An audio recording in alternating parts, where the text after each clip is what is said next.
So I went from the blackest to the whitest college in America. When I was at Tougaloo, I was distraught by the fact that my students believed the following myth about Reconstruction.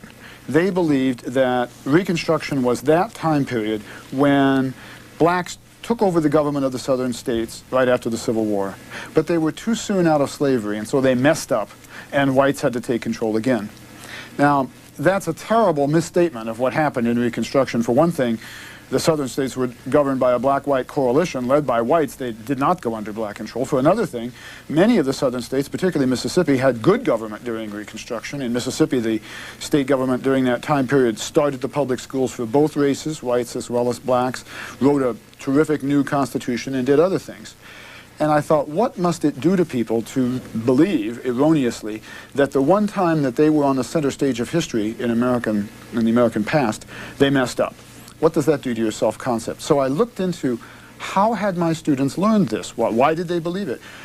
And Tougaloo was a good college, is a good college. They had learned what was in their high school state history books. So I put together a coalition of students and faculty, and we wrote a new history of Mississippi called Mississippi Conflict and Change. The state rejected it for public school use, and it's another story, but we actually took them to court about that and won a First Amendment victory. So then I moved to Vermont, and I realized that in this way, as in so many other ways, Mississippi was not exactly different from the United States as a whole. It was just an exaggeration. In other words, I got interested in American history, not just state history, and realized that it too suffers from tremendous distortions and omissions and even lies. What's your reaction when you drive down the highway and you see historical marker ahead? And then stop. And then you stop and you read it. How often do you believe it? I haven't done a percentage, maybe half the time. It's a very important question because I call it lies on the landscape. I mean, we've got these historical markers all over the United States. The first problem with them is what isn't commemorated. I mean, all kinds of major events go unremarked because they're controversial or because they don't maybe show the United States in the best light. A recent one I drove past, in fact I was situated near it for a week, is in upstate New York. And I was teaching on one of the Finger Lakes, teaching a bunch of history teachers actually.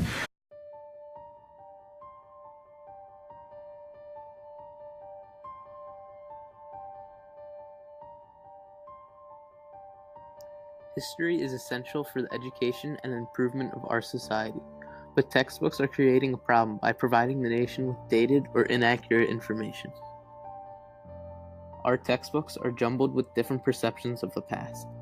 These differences often create lies and can hurt our understanding of the past.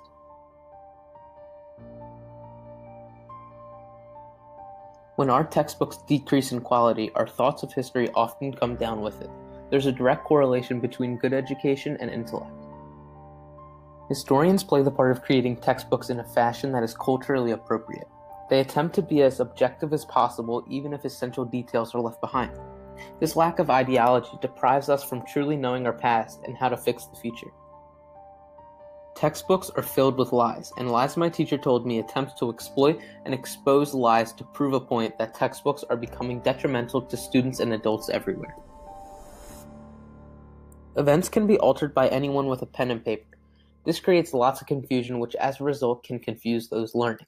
History is supposed to be concrete, and when that characteristic is no longer applied, it can be a terrible thing. For example, John Brown's personality changed throughout history. At some points he was considered a great abolitionist and a hero. At other times he was thought to be crazy and mentally ill. When historians and textbooks disrupt history, many events and heroes are lost and forgotten. Look at the Native Americans, who pretty much civilized and formatted the new world of America. But on the other hand, there are those who are thought of as great leaders like Woodrow Wilson, but turn out to be not so great.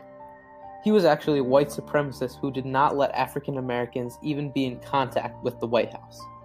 Thomas Jefferson and George Washington played major roles in the creation of America, but they also owned many, many slaves.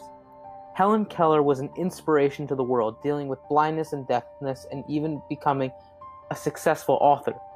but was a huge supporter of the Communist Party at the same time. Overall, what James Loewen is trying to say is that when our textbooks and schools display the past in an insufficient way, our ideas are blinded and our minds are constrained to what we are told. Created using Powtoon.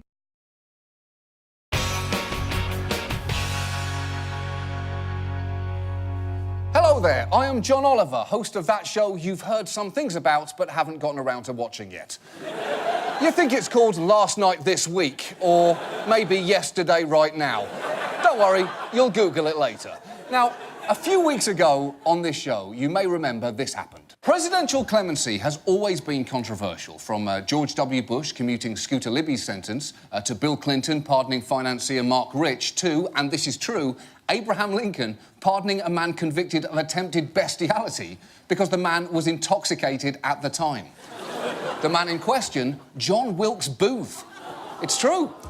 It's actually not true, but if it had been, that would have been amazing, right? It would have been amazing. And you can read more stuff like that in my book, Stranger Than Truth, John Oliver's 101 Favourite History Lies. There is absolutely nothing more fun than lying confidently about history. Lying is incredibly fun. In fact, the only thing that feels better than lying to someone is lying to someone, then regaining their trust, and then lying to them again. Studies have shown it produces...